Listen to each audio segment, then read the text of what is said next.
Vamos a empezar por algo súper importante. Vamos a empezar justamente definiendo qué es la ciencia de datos, ¿vale? Es algo muy importante que, pese a que hablamos en Bedu de diferentes cuestiones respecto a sus aplicaciones, finanzas, mercados, cuestiones incluso médicas y farmacológicas, es muy importante empezando definiendo el estado del arte de lo que queremos hablar. Me gusta mucho una definición que da IBM, que justamente nos dice que la ciencia de datos, ojo, la ciencia de datos per se no es una ciencia, ¿vale? Sí tiene trazas del método científico, pero como tal no es una ciencia formal, como otras, como la física, matemáticas, química, biología. La ciencia de datos es un enfoque multidisciplinario de acuerdo con IBM, que utiliza, número uno, el método científico; dos, las matemáticas aplicadas; tres, estadística; cuatro, programación especializada. Utilizamos un tipo de programación que nos ayuda a analizar datos y también utilizamos la orientada a objetos, especialmente a desarrollo web y desarrollo de aplicaciones móviles, entre otras, ¿vale? Por supuesto que lo utilizamos, pero nos enfocamos a una en particular que es para analizar datos, ¿vale? Cinco, inteligencia artificial. Y seis, storytelling, para revelar y explicar los patrones de negocios ocultos en los datos.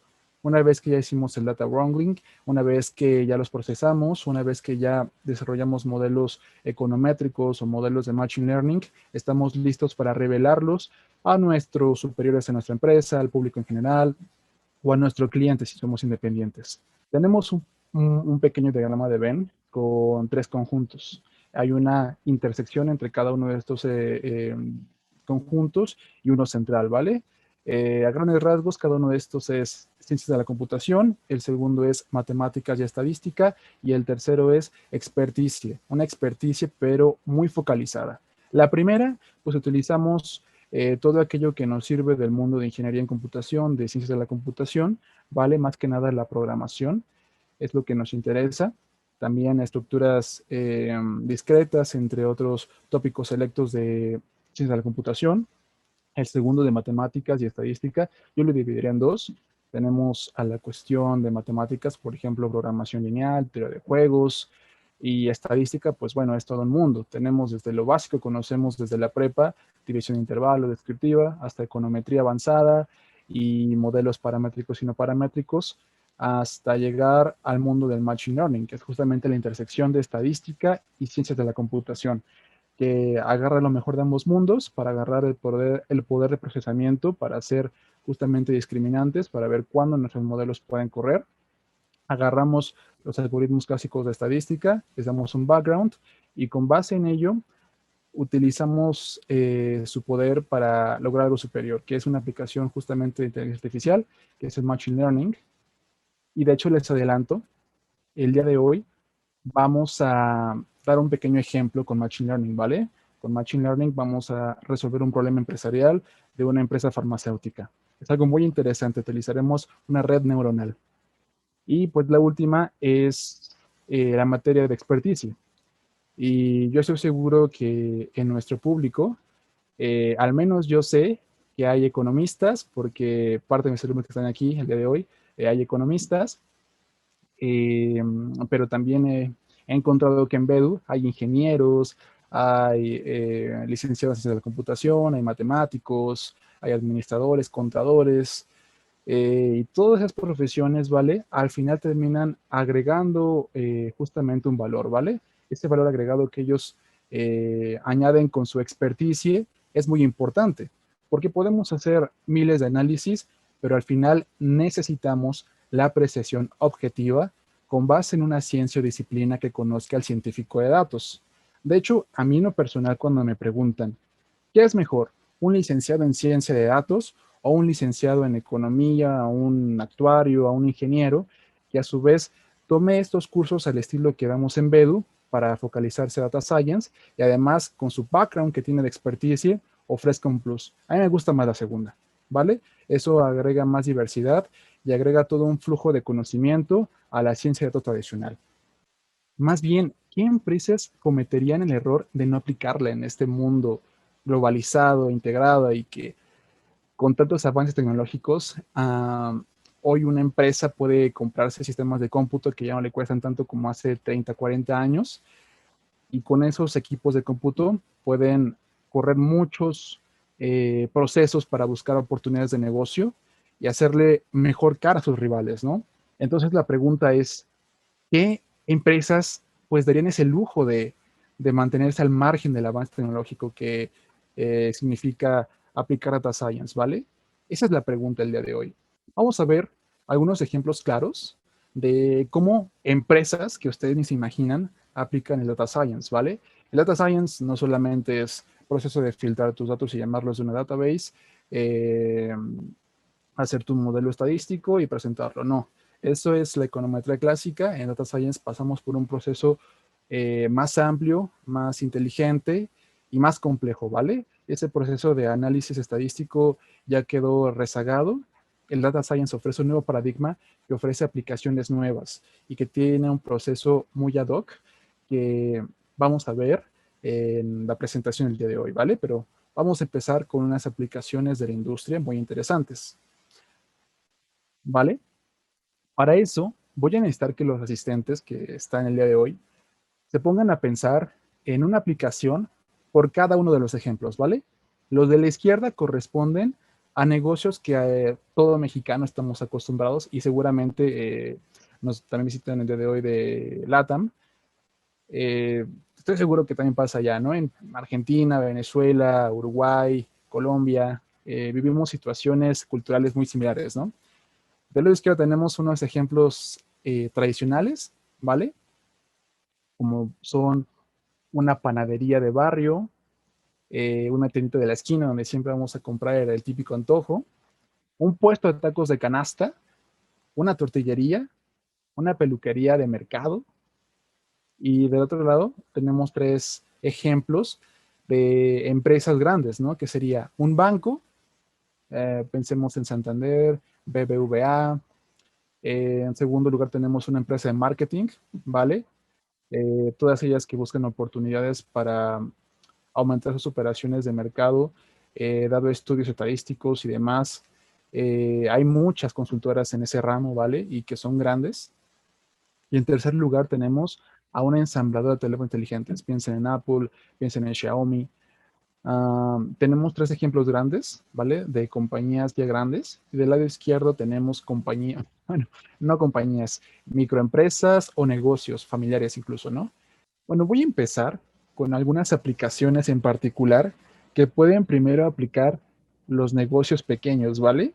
Y no son ideas sacadas de la manga, son ideas que se han venido aplicando en otros países donde la brecha tecnológica es menor que en México, por lo tanto, los costos de acceso a ciertas tecnologías es menor, ¿vale? Además de que hay una mayor bancarización, entre otros aspectos de desarrollo, que han permitido que negocios pequeños, si lo ponemos en términos de comparar dimensiones de operaciones, vendrían siendo similares a lo que conocemos como micronegocios en México, pero que en otras economías del mundo han sabido cómo aplicar e incluso aterrizarlo desde el marco de políticas públicas para que esos pequeños negocios las aprovechen como un estándar, ¿vale? El primero en particular es el caso alemán de las panaderías, donde justamente permitió a los usuarios ver en una aplicación cuáles eran los panes que tenía esa panadería en particular para que ellos pudieran hacer una elección. E incluso si se habilitaba, la panadería podía incluso hacer envío a domicilio. Y no les hablo de un tipo Esperanza de Alemania, ¿no? Que estén vendiendo como un competidor amplio del mercado. No, hablo de pequeñas panaderías, ¿vale? Pequeñas panaderías que ofrecían sus servicios por una aplicación y justamente esto les benefició porque incrementaron su oferta, ¿vale? Y esa oferta también se vino a empatar con una demanda creciente y por lo tanto aumentaron sus operaciones.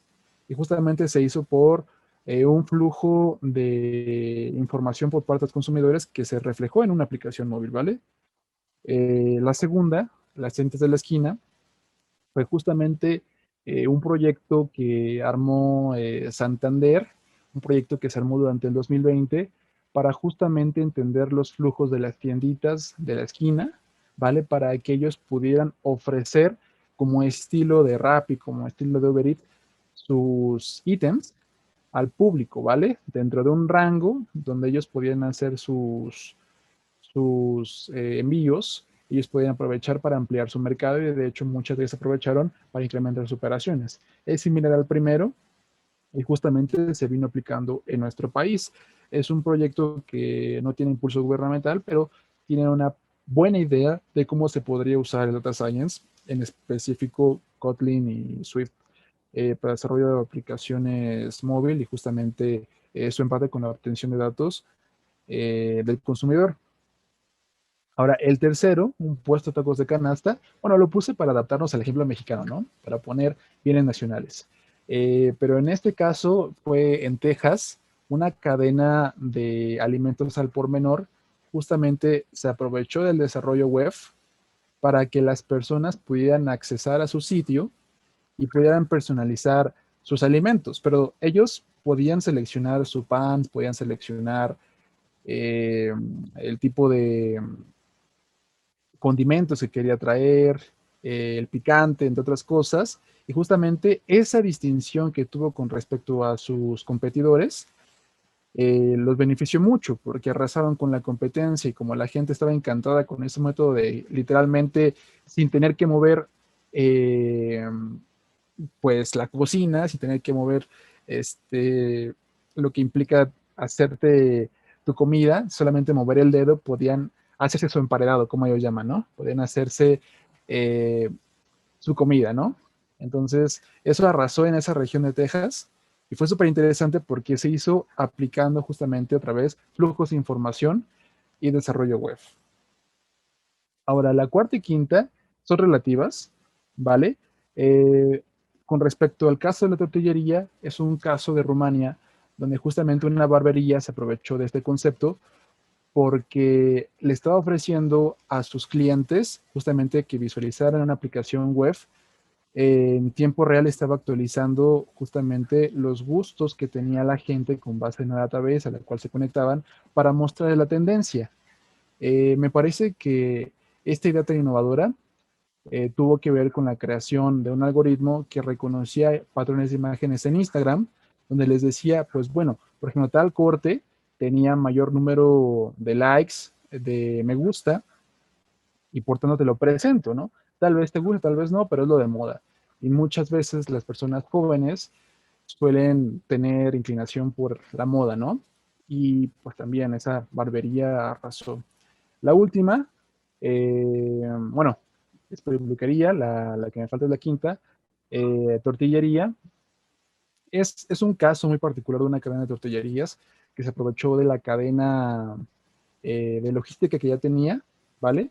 No hizo mayores cambios porque tenían un sistema de base de datos para comunicarse entre sí, para ver qué insumos les faltaba, pero ellos se alimentaban también de los gustos de las personas, ¿vale? Se conectaban a una database que les permitía tener retroalimentación para poder conocer qué productos iba a la gente a consumir en ese momento. O sea, yo sé que son solo tortillas, pero también ellos venden arroz, venden a veces guisados ya preparados, venden salsas, venden condimentos y esa cadena justamente vendía más cosas que tortillas. Entonces, analizando los flujos de información en tiempo real, podían optimizar su cadena de recursos de tal forma que solamente llegaran a aquellos que hacían falta porque eran del gusto del consumidor.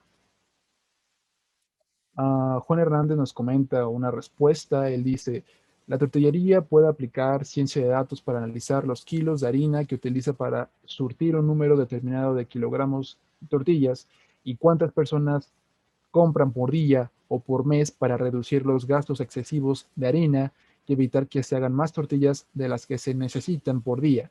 Esto pensando en una cadena de tortillerías. Claro, la optimización de la cadena de recursos y tiene que ver con lo que estoy comentando y complementa muy bien, ¿no? Además de analizar los flujos de información del consumidor, lo pueden hacer justamente analizando su cadena de recursos interna, ¿no? Es correcto. Ahora, tres ejemplos muy particulares que utilizan las empresas que ustedes ven en pantalla. Voy a hablar únicamente de marketing y de teléfonos inteligentes porque ahorita vamos a ver de bancos. Eh, También si tienen dudas, cualquier cuestión, estoy atento, ¿vale? Eh, la segunda es muy clara, ¿no? Ellos tienen que utilizar flujos de información, tienen que hacer la técnica de comprador oculto, se me olvidó el término exacto en inglés, que es más preciso, que justamente lo que hacen es que recaban datos como si fueran un consumidor que es desconocido y por tanto empiezan a obtener información de tal forma que ellos empiecen a buscar patrones de consumo para el mercado al cual se van a orientar, ¿no? Entonces esas técnicas incluyen minería de datos. Un caso muy particular es la generación de mapas de análisis geoeconométrico.